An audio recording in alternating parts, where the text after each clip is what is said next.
Shalom, shalom, shalom, bien-aimés dans le Seigneur, on a Pesibinombote, na Kombo, na Yesu, na après-midi, alléluia, et dimanche, malam, na Moutounianso, au nom puissant de Jésus-Christ.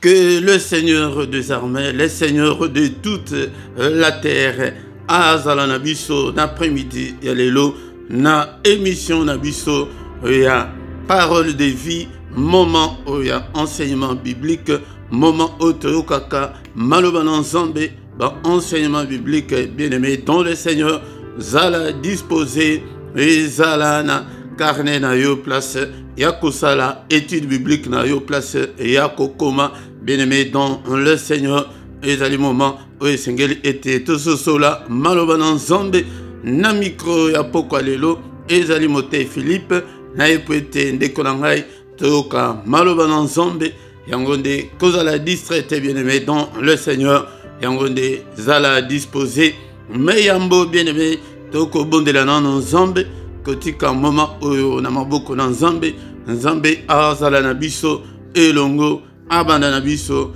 Apese Biso Mayele, Eyako Sosola Malobanaye, Eyako Teya Malobanaye, Eyako Kobomba Malobanaye, bien-aimé dans le Seigneur, Yangonde Tozo Bondela, Biso Nyonso, Tozo tika moma oyo namaboko nan Nzambe.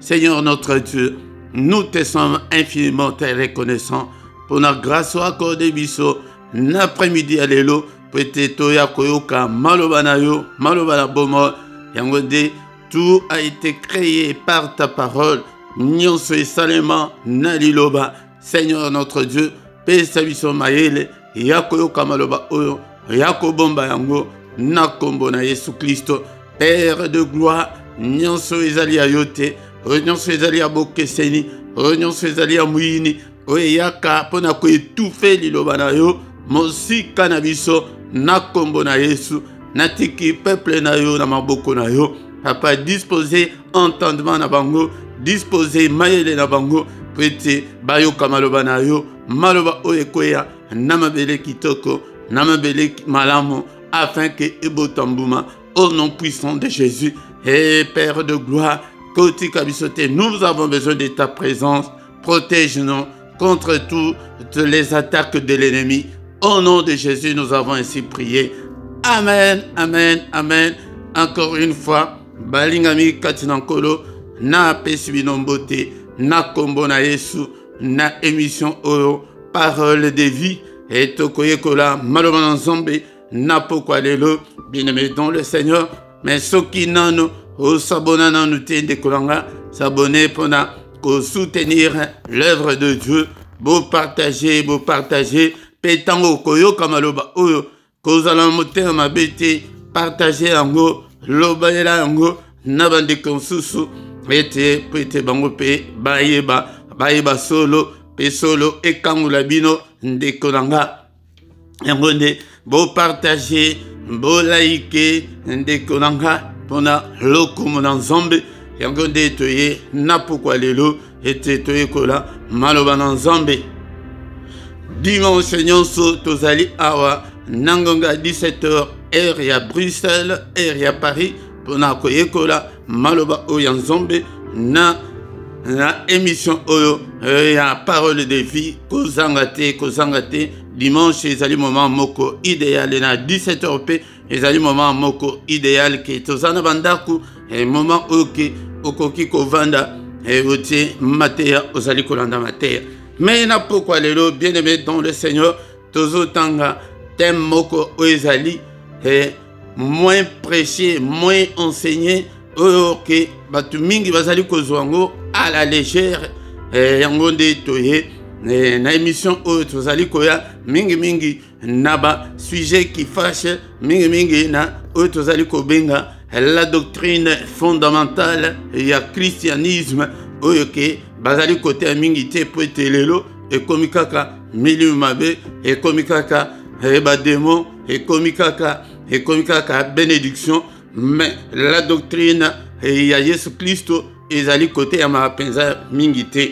Bien-aimé dans le Seigneur, thème na biso ya pourquoi lelo ezali le baptême d'eau ou bien baptême ya Yesu Christo.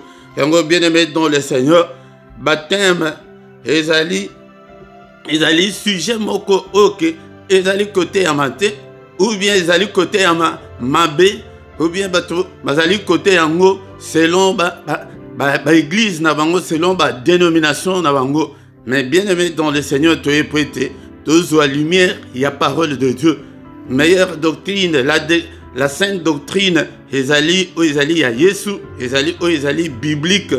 Oui, te bato bazali na ba doctrine na bango, bazali koye ba ko différencier te na ba période ok auto o penza que na tango ya kala ou bien na tango obiso tozali bien aimé dans le Seigneur.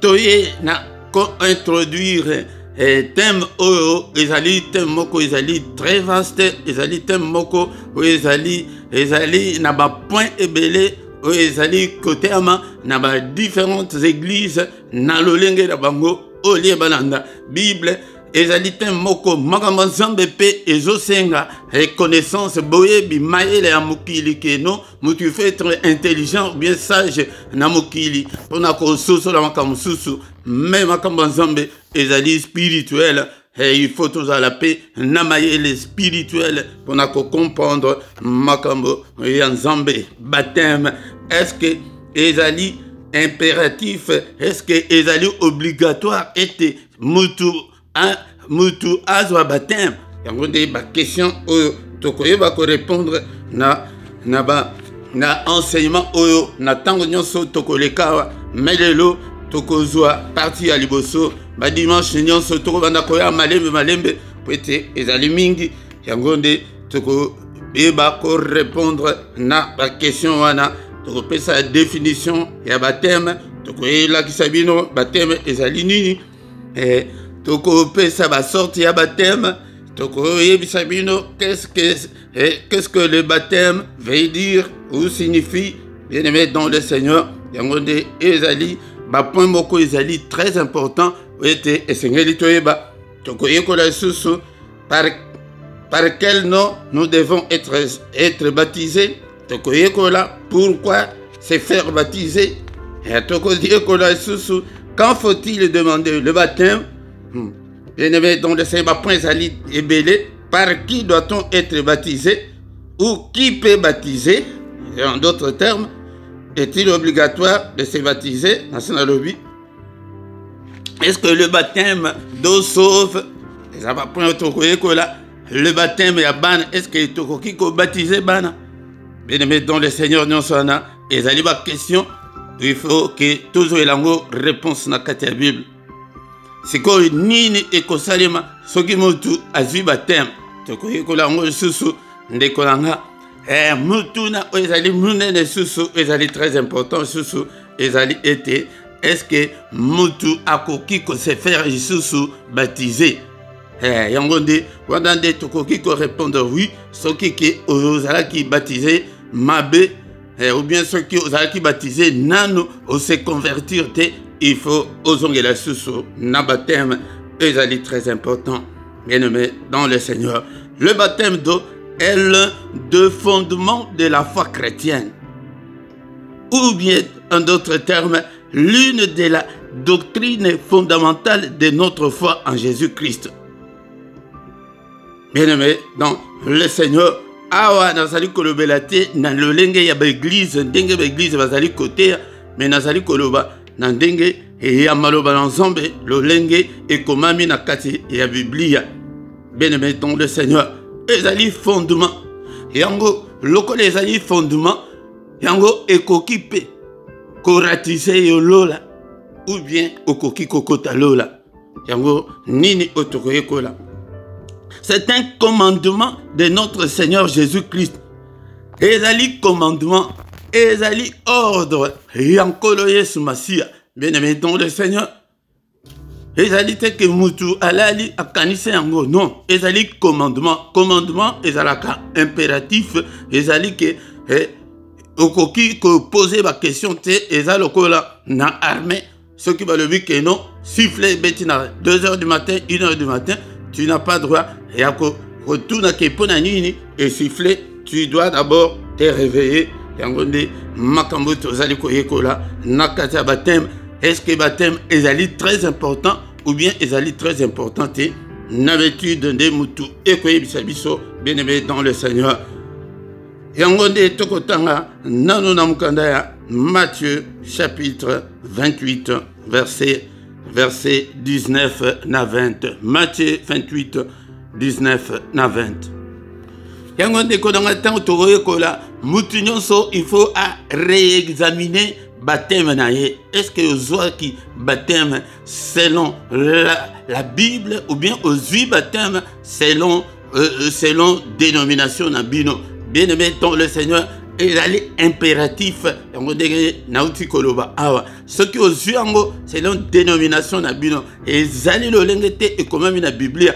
Yaya itikana yebisa yo ke ebele bakomona ete porte ya lola ekangemeli bango ete bakotite, mais tu as passé ton temps nakati ya l'église, nakati ya ba jeûne, nakati ya ba prière, mais kaka pona baptême moni que non, tu ne peux pas entrer okoko tate, bien-aimé dans le Seigneur, parce que mukolo makambo a le Bible. Allez, faites de toutes les nations des disciples, le baptisant au nom du Père, du Fils et du Saint-Esprit. Le baptisant. Allez, wana, ils allaient impératif, ils allaient ordre, ils allaient commandement. Na français, tant wana, allez, ils allaient impératif, tant impératif, ils allaient commandement. Et enseignez-leur à observer tout ce que je vous ai prescrit. Et voici, je suis avec vous tous les jours jusqu'à la fin du monde. Bo kende na mokili mobimba, bo sala batunyo so ba disciple, bo baptiser bango. Ordre ya mokonzi, ordre ya biso tozali kolanda. Que bo baptiser bango na kombo ya tata ya mona pe ya molimo santo. Yango tokoya pe koyekola mutuna na ndenge tobandaki na introduction que non mutuna pe ezali ke na kombo nini esengeli ete biso tozala baptiser. Wana nde ezali ya liboso ya mibale tozali kokende na Marc chapitre 16 verset 15 na 16. Marc chapitre 16 verset 15 na 16. Allez biboye. Puis il leur dit: allez par tout le monde, prêchez la bonne nouvelle à toute la création. Celui qui croira et qui sera baptisé sera sauvé. Mais celui qui ne croira pas sera condamné. Bien-aimé dans le Seigneur, aïebisi bango allez impératif lisusu awa. Ordre lisusu awa. Commandement lisusu awa. Bokende na mokili mobima. Na yope oyozali koyokanga. Il faut réexaminer yango et prêcher la bonne nouvelle à toute la création. C'est lui qui croira. D'abord, va prêcher parole. Et le il faut tout andima. Il faut tout à se repentir. Il faut tout à se convertir. Tango ke okondima, on se repentir et à ce moment-là, tu seras baptisé. Si tu le fais, tu seras sauvé. Mais celui qui ne croira pas sera condamné. Bien-aimé dans le Seigneur, il y a un des places où qui batu mingi, bakomo na porte na bango ya lola et kangama ordre ezali ke ondimi au batisami pe obiki. Mais soki que oboy kondima, soki oboy kondima, moyen pe ozo baptême ezate. Donc eli ko le babo. Baptême ezali soki mutu azui yango ndenge formule et lobité. Donc ezanango baptême ya pamba. Par exemple, mutu nano andimité que akeko se faire baptiser. Bien-aimé dans le Seigneur, ezali faute grave, ezali kokontete. Ou bien mutu andimi penza malama se convertir, mais aboyi na ye ou bien à se faire baptiser te. Akokota te. Ezali lokola mutu olingi kokende osombi billet et avion, mais un faux billet. Bien-aimé dans le Seigneur, eza billet nango. Ozo kende, vous assure que ozo kende kokota na kati avion. Baye bakuti oza déjà na kati avion avec un faux billet. Bien-aimé dans le Seigneur, voilà ce que ça va faire. Ou bien n'importe avion tant bazo contrôler, ou bien na salle d'attente tant bazo contrôler bakuti que non, billet na yona ezali yangote. Bien-aimé okoko tate. poko kotete na kati avion yango makambo nzambe ezali ke il faut tobandela na ebandeli awa bato mingi baza déjà na kati ya bonzambe me baleki te na kondima nano kobongwana nano liboso mpe kose faire baptiser po ete ozala sauvé yango ozomona ke non yango mutu soki ke nano andimi te à se faire baptiser yaya baptême na yo ezali kokonte nango te bien-aimé dans le Seigneur. Jean 3, 18 elobi, celui qui croit en lui n'est point jugé, mais celui qui ne croit pas est déjà jugé parce qu'il n'a pas cru au nom du Fils unique de Dieu. Celui qui croit en lui, il faut on dit Yesu, il faut bongo la motema na yo, il faut tika kindoki, il faut tika masanga avant que ne kozwa baptême. Et il faut otika motema mabe, il faut otika mabe nyonso, il faut pesa motema nano epai na Yesu. C'est Jésus seul qui peut te sauver. Mouton sous tes pasteurs mon côté, église mon côté. Yango na zali Seigneur a tindinga pour te bo bimisa ba esprit na bino kati na ba église, bo pesa esprit na bino bombo na bino epai na Yesu. Ndekonanga bo examiner nyonso bazali côté bino. Tala matin oya baptême ya kangote et pourtant ezali moko ya fondement et ya foi chrétienne bien-aimé dans le Seigneur. Mais celui qui ne croit pas est déjà jugé. Ce qu'on dit mais tu es déjà jugé, tu es déjà condamné. Oza mutu que porte ya lifelo et si et fungwa ponayo ponani poete ondimité parce que tu n'as pas cru au nom du Fils unique de Dieu. Yangonde formule les alibongo bien-aimés dans le Seigneur. Na baptême d'abord ko croire comme dit mais la Yesu ko pesa moteme pa na Yesu ko tika mabe ko pesa mukongo na makambo mabe na masumu et na sima il faut ozwa baptême ezali impératif ezali que aller baptiser le yangonde Christ mutu alobi bongo. Yango bien-aimé dans le Seigneur, encore une fois, na pourquoi lelo oyebake o ezali impératif, ezali ordre, ezali commandement prêté to baptisement. C'est que tout sa définition ya baptême, baptême ezali kouta na verbe baptiser, baptiser qui veut dire immerger ou bien submerger ndekolanga. Immerger bien-aimé dans le Seigneur. C'est un rite qui consiste à plonger la totalité du corps dans l'eau. Yangonde bazobengango immersion. Yangonde baptême, ezali baptême ya immersion. Bien aimé dans le Seigneur. Ezali na symbole nango. Le symbole c'est le symbole de la nouvelle naissance ou de notre identification à Christ ou de notre connexion avec Christ, bien-aimé dans le Seigneur. Yangonde makambo esengeli yo mona nzambe oyeba yango esengeli te ososola yango. Bien-aimé dans le Seigneur, tozana a plusieurs sortes ya baptême selon batu, selon ba église, selon ba dénomination, selon compréhension ya batu. Mais biso atoye peut-être ekola selon compréhension ya Christ, selon compréhension biblique, bien-aimé dans le Seigneur.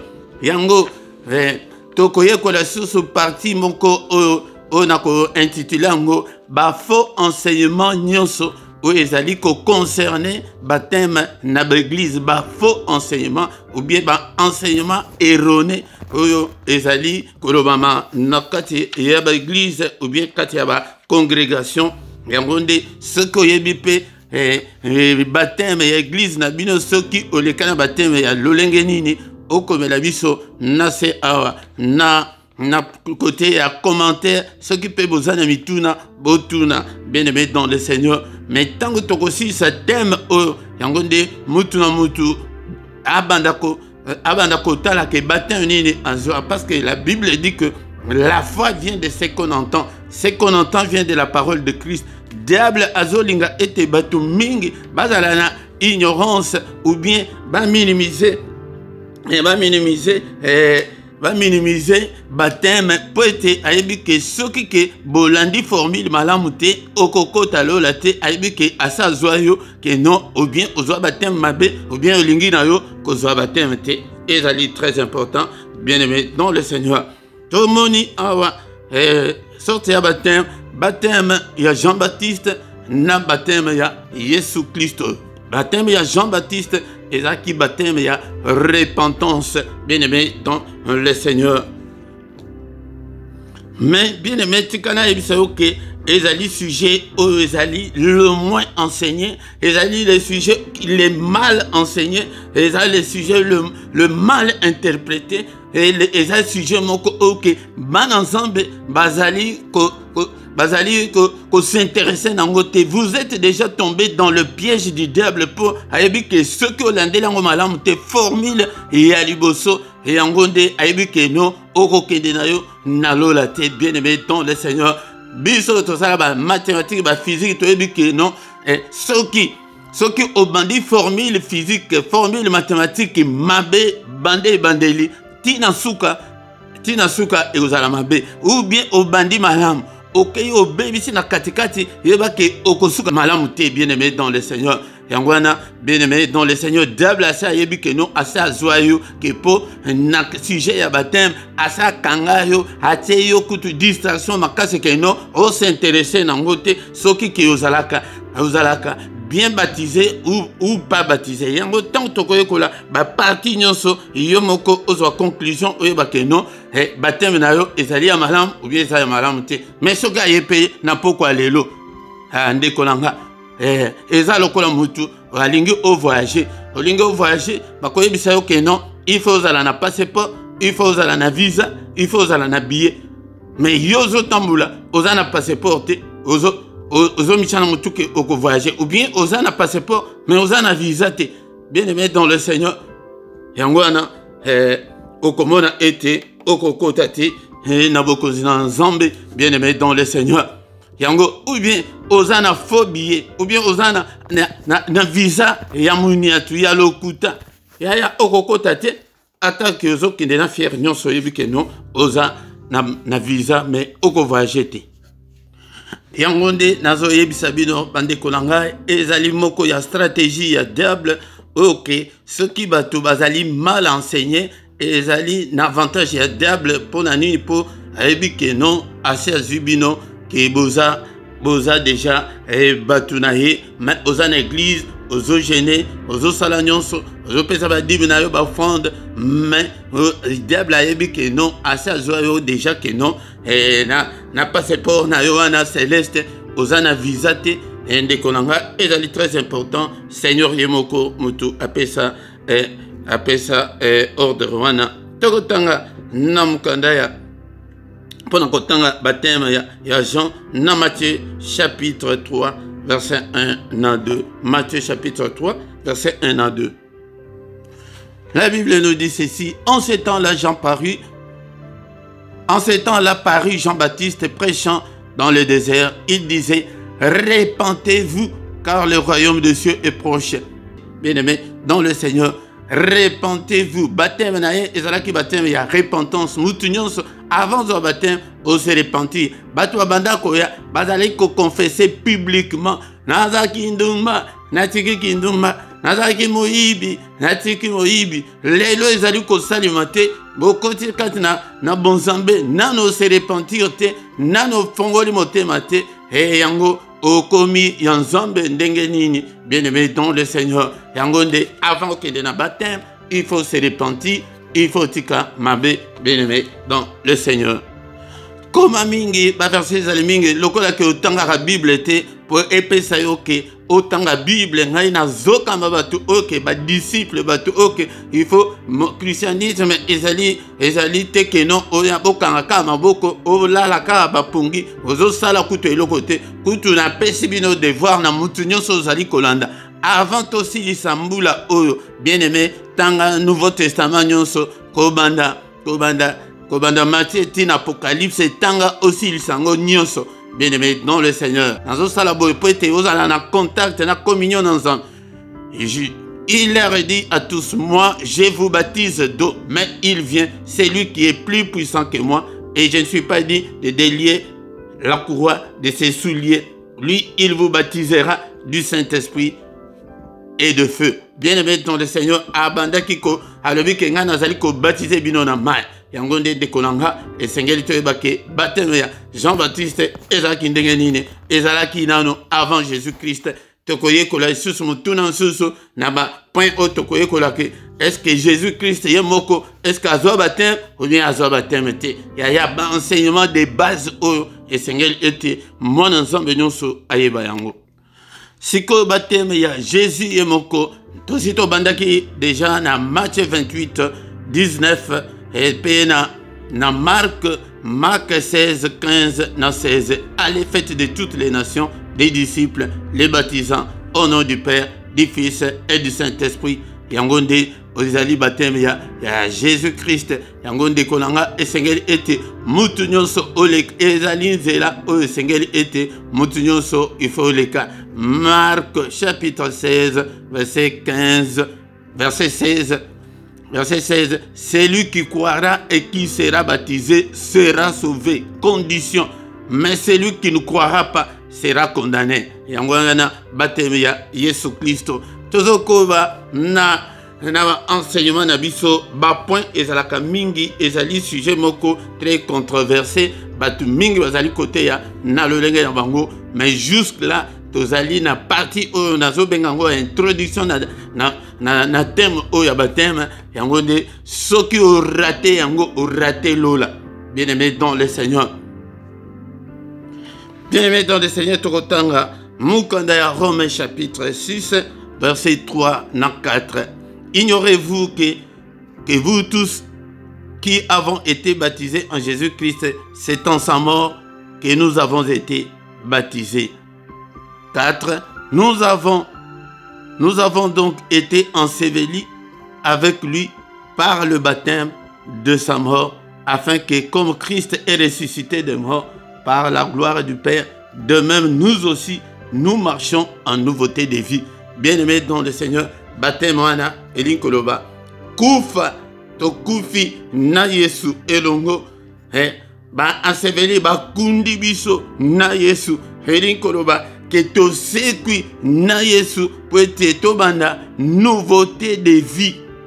Que vie wana otozaki nango liboso yango wana te symbole ya baptême yango wana kufa epe kokundama epe kosekwa na ye pe poto mbanda vie ya sika vie ya moyibi esila vie ya kotonga esila kisongere esila vie ya motema mabe esila bato oyo nyonso balekana basali expérience oyo ke bazali bango moko ba témoin ya vie ya bango moko ke non nazalaka boye te nazalaka maboko flambeau okomi kokaba ozalaki ke obanda koseka te okomi koseka elonge efungwama okoma mutu moko okanga susu kanda te yango nde kolanga yango nde symbole ya baptême yango wana kufa leçon oyo foye oye kolango malamu okufi bakundi yo epe osekwi na Yesu. Mais ceux qui n'ont okufi te ebembe ata oyeli mbongo ndenge nini ekolenga te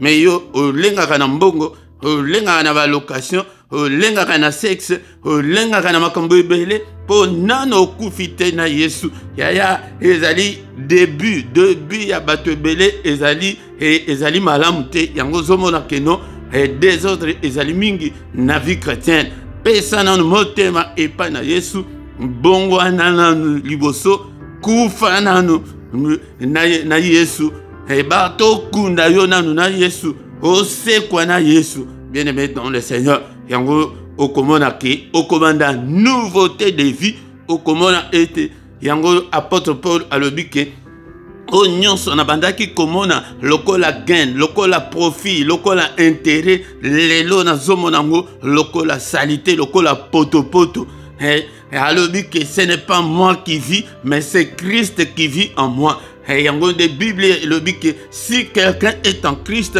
il est une nouvelle créature. Makamyon swakala eleki esili mais okomi mutu yasika. Bien aimé dans le Seigneur, symbole wana yango wana mais yango te batembu te ko transformer mais la foi wana kokondima ondimi wana tango yoko kende baptême eza lokola mutu okei koluka musala tango bandimi yo okei na ba entretien d'embauche leki ba test nyonso bandimi yo mais tu dois signer le contrat yango de baptême ezali lokola ke mutu o signer contrat na nzambe ke na pesi yo bomo na pesi yo nyonso na kolanda yo bisika nyonso oyo o bisika nyonso yo kozala yango de baptême signification nango yango wana soki osaleli yango te bien aimé dans le Seigneur, pourquoi pas ce soir que osalango o s'engager dans le Seigneur, o signer contrat dans le Seigneur, bien aimé dans le Seigneur. Ezali ba sujet moko ok ezali côté amate ezali koloba mate bien aimé dans le Seigneur.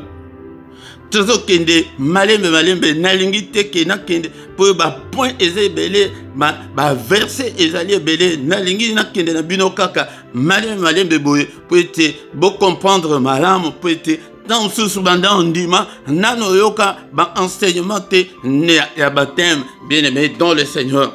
Mutuna ezali que est-ce que le baptême sauve? Voilà, tu peux répondre sans hésiter que non. Le baptême ne sauve pas, mais c'est l'une des conditions pour être sauvé.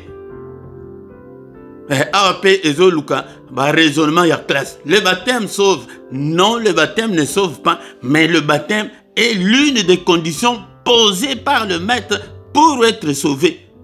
Yende mutu ayebi ponanini a posé question wana. C'est Jésus seul qui peut sauver. Pasteur te, moté mon côté. Archibishop Mokote akoki ko sauver yo bien aimé dans le Seigneur. Yangonde selon moi, selon ngai. Donc le baptême ezali salle d'attente na yo ya et pas médecin. Ezali salle d'attente na yo ya kepo okende kokota na kati avion. Ceux qui médecin aye atali na salle d'attente na yo mutu azate moi yo kote pas médecin ezate. Baye boye avion na bino elingi ekende batali na salle d'attente bakozwaka baoyo baza na salle d'attente peut-être bakota na kati avion mais yo ke ko vanda ce qui wapi bien yo na no comité moyen okota na kati avion ezate ko ya boye kuti omoni avion ezali ko kende bien aimé dans le Seigneur. Donc ceux qui ontalité au raté voyage na yo au raté avion na yo ceux qui ont allé na salle d'attente yangonde baptême ezali impératif bien aimé dans le Seigneur.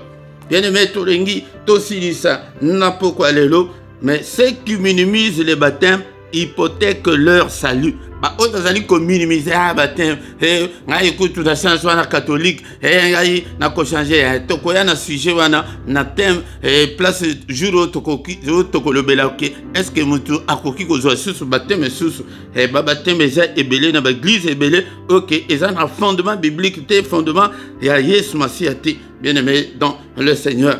Ceux qui osali ko minimiser yango osali ko minimiser et salut na yo osali ko minimiser Christ o appelle ça ordre nae yango somonake mais rien ne semble marcher, rien ne marche dans ta vie parce que osana en athlétisme ba benga kango faux départ attaque yo mutosali faux départ wana OK yo leki batunyonso okozala disqualifié ou bien ba kotele msa batunyonso ba lobine que non yo longwana bien aimé dans le Seigneur. Alléluia. Bien aimé dans le Seigneur, baptême, maya baptême, ezali na signification nangope et l'eau même dans la vie courante, bien aimé dans le Seigneur, ezali to benga kango l'eau c'est la vie, bien aimé. Ce que leki dans zela mai ya baptême te bien aimé dans le Seigneur, ezali passé. Mais to koya koye ko la paix, il faut tout raisonner. Nabato oki bazali ko vivre na ba désert bato bazali ko vivre côté mai ezate c'est que ce qui m'a dit parole de Dieu et que zala ndenge ni pona bango to ko yekola nyonso wana bien aimé dans le Seigneur. Donc o nazali ko sayo c'est ça la saine doctrine du christianisme, ou bien c'est ça la sainte doctrine, il y a Christ bien-aimé dans le Seigneur. Jean 3,5 et le Bible, Jésus a allé répondre à Nicodème, en vérité, je te l'ai dit, si un homme n'est né d'eau et d'esprit, il ne peut entrer dans le royaume de Dieu. Yango formule wana, yango de mutu ezali kolakisa ke non, mutu ifo ndimela Yesu Kristo na bombo na yo, Yesu azala mokonzi pe mobikisi ya bombo na yo, pe oleki na bateme, yango de obiki soki obotami na maite, na molimo te, ndekolanga okokota te na bokonzi, na nzambe, yango de tokoya komona, babateme ezebele bamsusu, matanga kaka, bamsusu, bazana ba doctrine ke non, il faut kaka mai kaka, ezali kokule, toko loba ou bien toko tuna na batonyo so zolobana bala kisabiso ba verset wana ndeko nanga yangwana alobi na Nicodème na ya solo na zolobana yo soki muto abotami na maite na molimo te akokota te na mboka ya tata mboka likolo ezali condition au Seigneur yemoko apesa yango soki ondimeli Yesu soki ose repentir au péché motema na yo epai na ye e ondimi ke otika mabe nyonso obongwani okei na baptême e yango nde ezali kobengama la nouvelle naissance yango nde obotami kati na Yesu bien-aimé dans le Seigneur yango nde tango sikoyo ondimi bongo okozwa so ya Saint-Esprit kati na yo. Éphésiens chapitre 4 verset 30.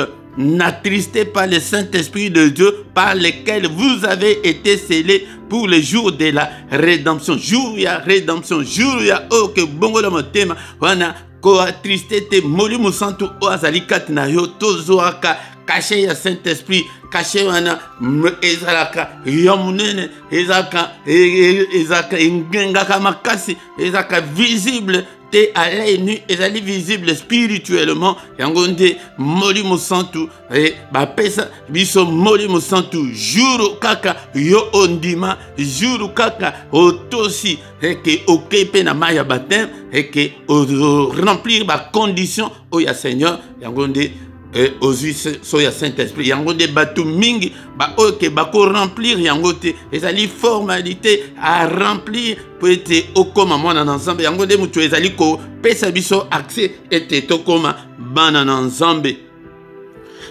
yango soki tondimi yango de mutu ezali ko fongola biso nzela ete tokoma bana na nzambe. La grande question ezali que est-ce que le baptême sauve? Tosito le baki que non, mais c'est l'une des conditions pour être sauvé. C'est un ordre, c'est un commandement du Seigneur lui-même. C'est Jésus lui-même qui sauve. Bien-aimé dans le Seigneur. Tozali ko silisa na pokwa lelo na Jean chapitre 8 verset 12. Jésus leur parla de nouveau et dit: je suis la lumière du monde. Celui qui me suit ne marchera pas dans les ténèbres, mais il aura la lumière de la vie. Bien-aimé, et Yesu alobi ke nazali moi yamokili, nazali lumière yamokili mobimba. Yango de place tango ba oyo ba lobaka ke non ayaki kaka pona ba juif, non alobi la lumière du monde entier. Ezala oza arabe, ozali musulman, ozali congolais, ozali angolais, ozali belge, ozana azali lumière ya mutu nyonso. Mais c'est lui qui me suit. Oyo akolandanga akotambula na ténèbres te, mais akozwa pe lumière ya mokili. Yango de tina otozali kozwa baptême, tina otozali kondima. Yango ebele bakomi mona na porte ya lola e kangameli bango ke non otosaki formalité olandaki te makambo ndenge ezalaki ozwi baptême te bamosusu ekozalaki ozwa baptême mais baptême ya baenseignement ya batu ozwi baptême nano bongwani nanu te bongwana na liboso na nsima ozwa baptême soki ozwaki baptême ke ozwi baptême nano bongwana te oyeko bongwana nsima faute zongela lisusu soki ke obongwani mais ozwi baptême te faute kima mbangu luka ete ozwa baptême na yo tozali awa tokoya koyekola nani oyo kutu akoki kobatize ndeko na ngai soki ozali kovanda namboka oya Belgique soki ke nano ozwi baptême te zwa contact na biso ete tolakisa yo nini okoki kosala po ete tozwa baptême yango nde ebele baza na baptême ke baza na baenseignement ke non kaka na mai ezali kotiola kaka boye ya bapiscine yango te mais Bible ekoéclaircir biso na badimanche oyo nyonso mikolo nyonso tokolobelaka makambo ya baptême baquestion na yo pose yango ete omona ndenge nini okoki kosala kasi ngai nazwaki baptême ntango nazalaki mwana moke contacte biso mpo nani tokomi na naniwa nani tokomi na suteme wana te po ete toloba na yo mais contacte biso mutu nyonso azali na osali baptême malamu te ndeko nanga ata so obongwana ndenge nini okoma mosantu ya ndenge nini mais soki olandi formule spirituelle te formule chrétienne te oke maître ye moko aloba te bien aimé dans le Seigneur tu verras que la porte ya lola ekokangamela yo o ngai naza mutu ya témoin de Jéhovah o ngai naza mutu ya boye non tolanda enseignement selon la Bible. Seigneur notre Dieu, nous te sommes infiniment reconnaissants.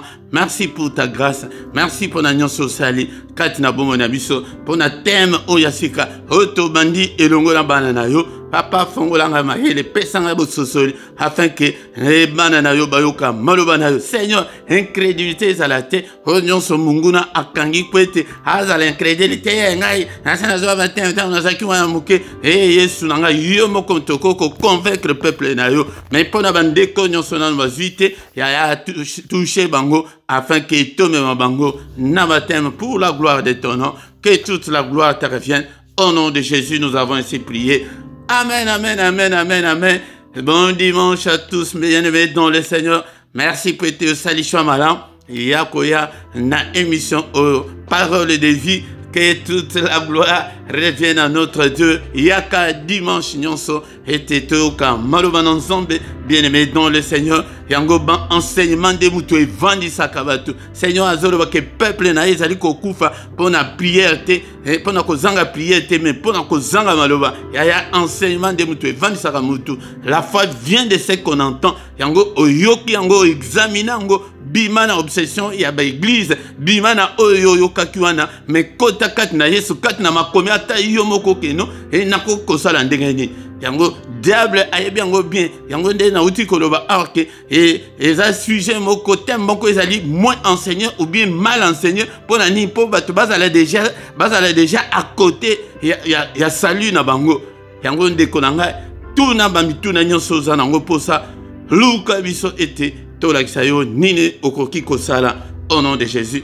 Tous les dimanches tozali awa nangonga 17h heure ya Bruxelles heure ya Paris yaka ete okota na maloba na nzambe na émission na biso ya parole de vie yaka kozanga te et tous les soirs tozali et awa na ngonga 21h yaka kozanga te na prière agressive avant ya kokende kolala tolala kamalamu topelisa moto na bandako na biso ndeko na nga banseignement ya boyoko bombango te yo moko tinango pe epa bandeko mosusu ndeko na nga yaka pokwa nyonso mais pokwa ya mercredi ezalaka pona bana na biso ndeko na nga yaka epe pokwa ya lelo kozanga te na pokwa lelo nangonga 21h et tongo nyonso du lundi au vendredi nangonga 6h yaka ete tobondela na mystère ya tongo tokosa ba requête na biso epai na nzambe tosenga secours na nzambe tosupliaka nzambe na tongo